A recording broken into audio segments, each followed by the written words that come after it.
အမောင်ထုရဲ့လျှို့ဝှက်ချက်ဝိညာဉ်လောကရဲ့အတန်တာကတော့ Goslan ပါဒီနေ့ပြောပြမယ့်ဇလံကတော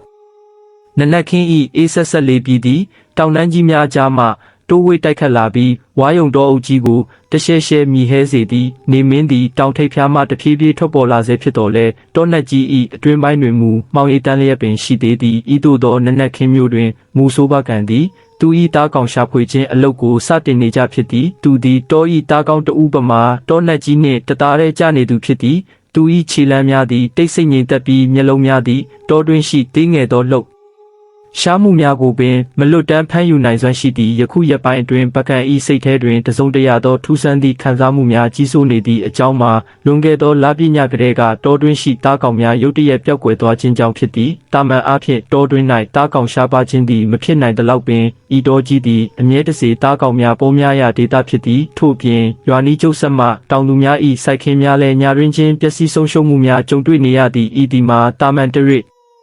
်စံများ၏လက်ချက်မဟုတ်ဘဲတစုံတရာသောတဘာဝလွန်အင်အားစု၏ချဲ့လဲမှုဖြစ်သည်ဟုရွာသားများကတီးတိုးပြောဆိုနေကြသည်အချို့ကမူလွန်ခဲ့သောနှစ်ပေါင်းများစွာကတောင်ဆောင်နှက်၏ကျင်းစာကြောင့်ဖြစ်သည်ဟုပင်ယုံကြည်ကြသည့်ပကံသည်ဤထူဆန်းသောဖြစ်ရများ၏နောက်ွယ်ကအကြောင်းရင်းကိုရှာဖွေရန်ဆုံးဖြတ်ခဲ့သည်သူသည်တောနက်ကြီး၏အနက်ရှိုင်းဆုံးနေရာများအထိခြေဆန့်ခဲ့သည်သူ၏မျက်လုံးများသည်မြေပြင်ပေါ်ရှိခြေရာများကိုအသေးစိတ်စစ်ဆေးနေသည်သို့တော်လည်းတားကောင်များ၏ခြေရာများကိုမတွေ့ရဘဲထူးဆန်းသောအမတ်သားချို့ကိုသာတွေ့ရှိခဲ့သည်ထိုအမတ်သားများသည်တစ်ပင်များ၏ပင်စီများပေါ်တွင်ထွင်းထူထားပြီးရှေးဟောင်းနှက်စာများကဲ့သို့ထူးဆန်းသောပုံသဏ္ဍာန်များဖြစ်သည်ဤအမတ်သားများသည်တောင်ဆောင်နှက်၏နယ်မြေကိုကျူးကျော်သူများအတွက်သတိပေးချက်များဖြစ်သည်ဟုပကံခန်းစားမိသည့်ယနေ့နနက်တွင်ပကံသည်တောင်ထိပ်အနီးရှိရှေးဟောင်းဖျားပြက်တစ်ခုသို့ရောက်ရှိလာခဲ့သည်ထိုဖျားပြက်သည်တောနက်ကြီး၏အလဲဗဟိုတွင်တည်ရှိပြီးဒဏ္ဍာရီများအရတောင်ဆောင်နှက်၏စံမြန်းရာနေရာဖြစ်သည်ဟုဆိုကြသည်ဖျားပြက်ဤပတ်ဝန်းကျင်တွင်ထူးဆန်းသောအပင်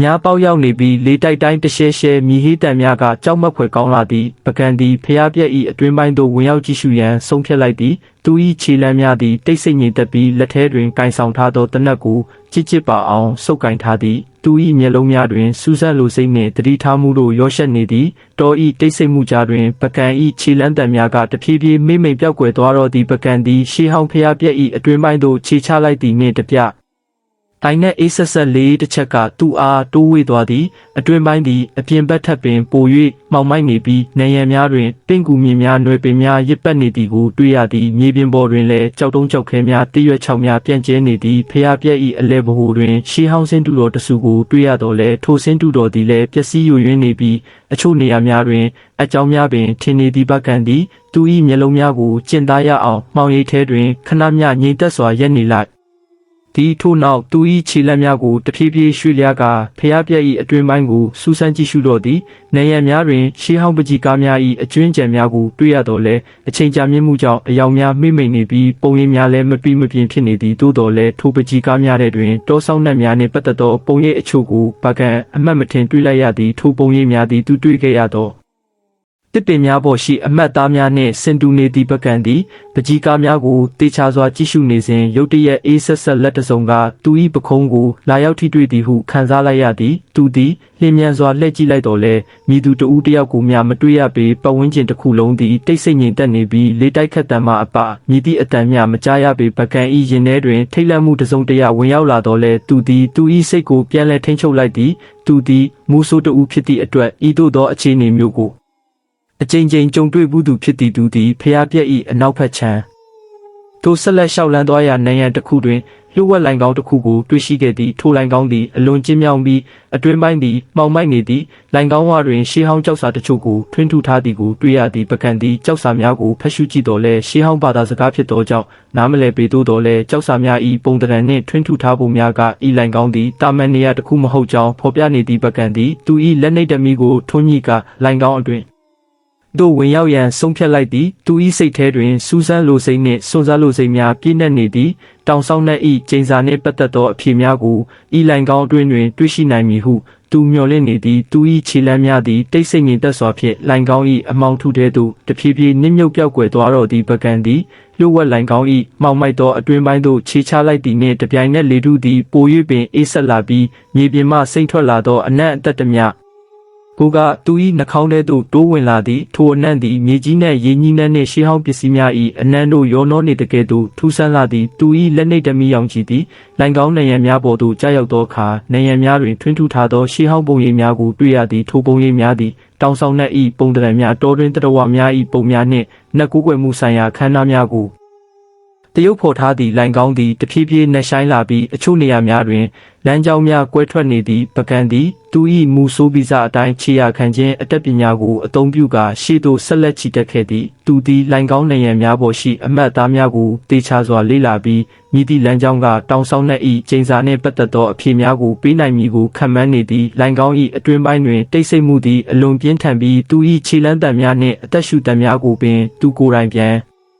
်လေကြားနေရသည့်ခဏအကြာတွင်ပကံသည်လိုင်ကောင်း၏အဆုံးသို့ရောက်ရှိလာခဲ့သည်ထိုနေရာတွင်ကျယ်ဝန်းသောအခန်းတစ်ခုကိုတွေ့ရသည့်အခန်း၏အလယ်ဗဟိုတွင်ရှေးဟောင်းကြောက်တုံးကြီးတစ်တုံးတည်ရှိပြီးထိုကြောက်တုံးပေါ်တွင်ထူဆန်းသောရုပ်တုတစ်ခုကိုတင်ထားသည်ထိုရုပ်တုသည်လူရုပ်မဟုတ်တိရစ္ဆာန်ရုပ်လည်းမဟုတ်ပဲထူဆန်းသောပုံသဏ္ဍာန်ရှိသည်ပြင်း၏မျက်လုံးများသည်ကြောက်စိမ့်ဖြင့်ပြုလုပ်ထားပြီးမှောင်မိုက်သောအခန်းထဲတွင်စိမ့်ပြရောင်အလင်းတန်းများတောက်ပနေသည်ထိုရုပ်တု၏ပတ်ဝန်းကျင်တွင်ရှေးဟောင်းပစ္စည်းများပန်းများနှင့်အမွှေးနံ့သားများဖြင့်ပူဇော်ထားသည်ကိုတွေ့ရသည့်ပကံသည်ရုပ်တုကိုတေချာစွာကြည့်ရှုနေစဉ်ရုပ်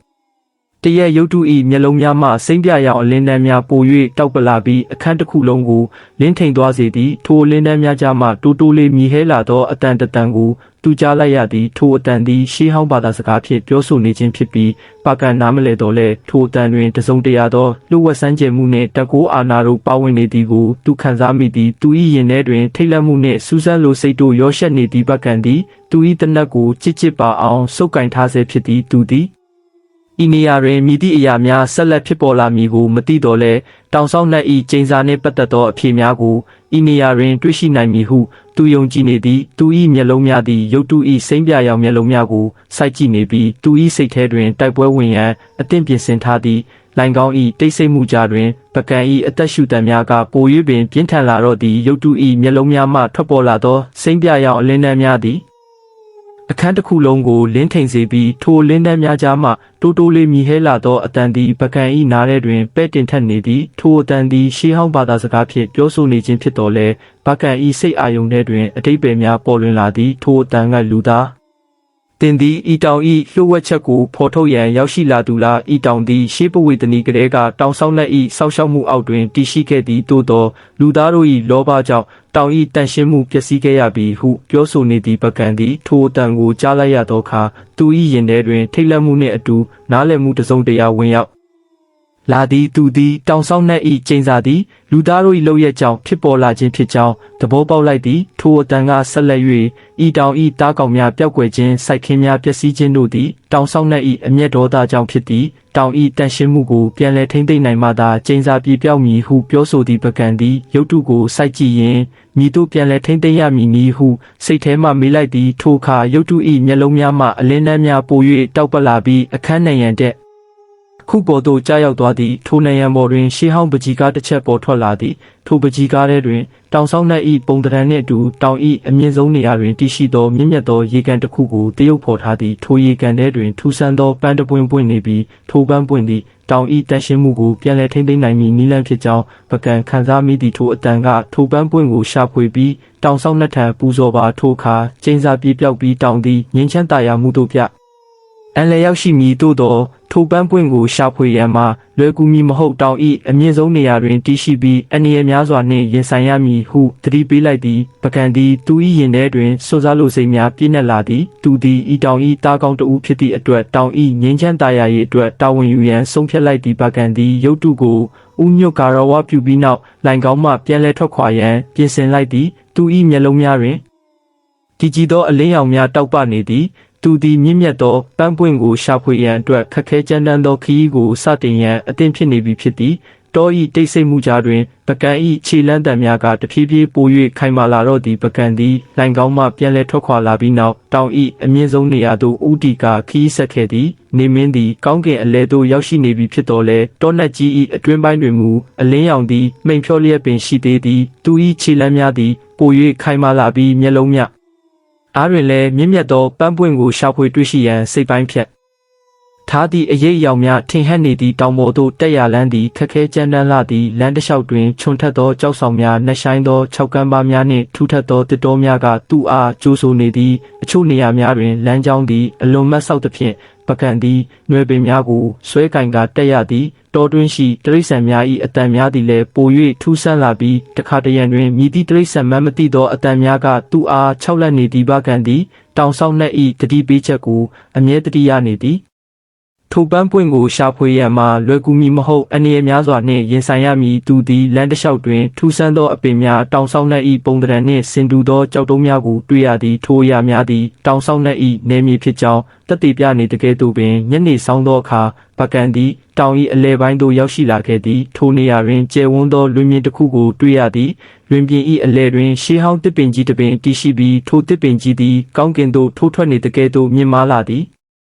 ပကံသည်ထိုတစ်ပင်ကြီးအောက်တွင်ခဏမျှနားနေရန်ဆုံးဖြတ်လိုက်သည်သူသည်သူ၏အိတ်ထဲမှရေဘူးကိုထုတ်ယူကာရေတောက်လိုက်သည်ထို့နောက်သူ၏ပတ်ဝန်းကျင်ကိုတေချာစွာလေ့လာကြည့်ရှုသည်လွင်မြင့်တစ်ခုလုံးသည်တိတ်ဆိတ်ငြိမ်သက်နေပြီးလေတိုက်ခတ်တံမှမြည်သည့်အတန်များမကြားရပေသို့တော်လည်းပကံ၏စိတ်ထဲတွင်တစုံတရာသောမကျေနပ်မှုမတင်မကျဖြစ်မှုတို့လွှမ်းမိုးနေသည်သူသည်တစုံတရာသောအန္တရာယ်ကသူ့အားချောင်းမြောင်းနေသည်ဟုခံစားမိသည်ရုတ်တရက်တစ်ပင်ကြီးအပေါ်ပိုင်းမှထူဆန်းသောအလင်းရောင်တစ်ခုထွက်ပေါ်လာသည်ထိုအလင်းရောင်သည်တဖြည်းဖြည်းပို၍တောက်ပလာပြီးဘာကန်၏မျက်လုံးများကိုဆူရှစေသည်ထိုအလင်းရောင်ကြားမှထူဆန်းသောပုံသဏ္ဍာန်တစ်ခုပေါ်ထွက်လာသည်ထိုပုံသဏ္ဍာန်သည်လူရုပ်မဟုတ်တိရစ္ဆာန်ရုပ်လည်းမဟုတ်ဘဲတောင်ဆောင်နှက်၏ပုံသဏ္ဍာန်နှင့်ဆင်တူနေသည်မြင်း၏မျက်လုံးများသည်မိကဲ့သို့တောက်ပနေပြီးဘာကန်ကိုစိုက်ကြည့်နေသည်ဘာကန်သည်သူ၏တနက်ကိုချစ်ပါအောင်ဆုပ်ကင်လိုက်သည်သူသည်ဤအန္တရာယ်ကိုရင်ဆိုင်ရန်အသင့်ဖြစ်နေပြီဖြစ်သည်တော်ဤတိတ်စိတ်မှုကြားတွင်ပကံ၏အသက်ရှူတံများကပို၍ပင်ပြင်းထန်လာတော့သည်တစ်ပင်ကြီးအပေါ်ပိုင်းမှထွက်ပေါ်လာသောအလင်းရောင်နှင့်အတူပေါ်ထွက်လာသည့်တောင်ဆောင်နှက်၏ပုံသဏ္ဍာန်သည်ပကံ၏ရှေ့တွင်ထင်ရှားစွာရပ်တည်နေသည်နင်း၏မျက်လုံးများသည်မိကဲ့သို့တောက်ပနေပြီးခန္ဓာကိုယ်တစ်ခုလုံးသည်လည်းအလင်းတန်းများဖြင့်ဖုံးလွှမ်းနေသည်ထိုပုံသဏ္ဍာန်သည်ပကံအားစိုက်ကြည့်နေပြီးတိတ်ဆိတ်မှုသည်လွင်မြင်တစ်ခုလုံးကိုလွှမ်းခြုံထားသည်ပကံသည်သူ၏တနက်ကိုချစ်ပါအောင်စုပ်ကင်ထားတော့လဲပြစ်ခတ်ရန်မူဝင်လေးနေသည်ဤဒီမှာတာမန်တရိษံတကောင်မဟုတ်ဘဲတဘာဝလွန်အင်အားစုတစ်ခုဖြစ်ကြောင်း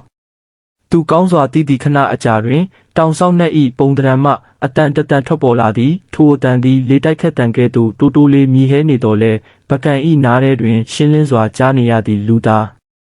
တင်သည်ဤနေရာသို့မြည်သည့်အတွက်ကြောင့်ရောက်ရှိလာသည်နည်းဤဒီမှာမြင့်မြတ်သောနေမြေဖြစ်ပြီးလူသားတို့ဝင်ရောက်ခွင့်မရှိဟုထိုအတန်ကမေးမြန်းလိုက်သည်ပကံသည်သူ၏စိတ်ကိုတည်ငြိမ်အောင်ထိန်းချုပ်ကာအရှင်ကျွန်ုပ်သည်ဤတောင်ဤငြိမ်းချမ်းသာယာရေးအတွက်မြင့်မြတ်သောပန်းပွင့်ကိုရှာဖွေရန်ရောက်ရှိလာခြင်းဖြစ်ပါသည်ဟုပြန်လည်ဖြေကြားလိုက်သည်သူ၏အတန်တွင်ကြောက်ရွံ့မှုမရှိဘဲရိုးသားမှုနှင့်ရည်ရွယ်ချက်ပြတ်သားမှုတို့ပါဝင်နေသည့်တောင်ဆောင်နှက်၏ပုံသဏ္ဍာန်သည်ပကံအားခဏမျှစိုက်ကြည့်နေပြီးနောက်တင်၏ရည်ရွယ်ချက်ကိုငါသိသည်သို့သောထိုပန်းပွင့်ကိုရှာဖွေရန်မှာလွယ်ကူမည်မဟုတ်ဤတောင်ပေါ်တွင်အန္တရာယ်များစွာရှိသည်တင်သည်ထိုအန္တရာယ်များကိုကျော်လွှားနိုင်မလားဟုမေးမြန်းလိုက်သည်ပကံသည်ခေါင်းညိတ်ကျွန်ုပ်သည်ဤတောင်ဤတာကောင်းတူ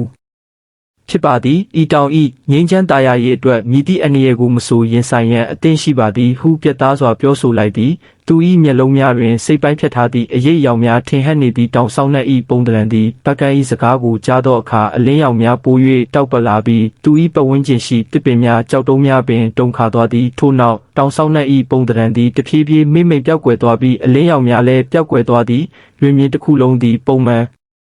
အတိုင်းတိတ်ဆိတ်ငြိမ်သက်သွားသည့်သို့သောပကံ၏စိတ်ထဲတွင်တောင်ဆောင်နတ်၏စကားများနှင့်ပုံရိပ်များသည်ဆွဲထင်ကြံရစ်နေသည်သူသည်မြင့်မြတ်သောပန်းပွင့်ကိုရှာဖွေရန်အတွက်ခရီးဆက်ရန်အသင့်ဖြစ်နေပြီဖြစ်သည်တောင်၏တိတ်ဆိတ်မှုကြားတွင်ပကံ၏ခြေလန်းတံများကတဖြည်းဖြည်းပို၍ခိုင်မာလာတော့သည်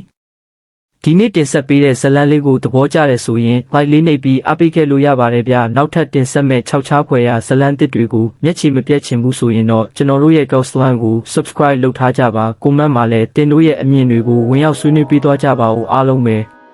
ဘေးကင်းကြပါစေ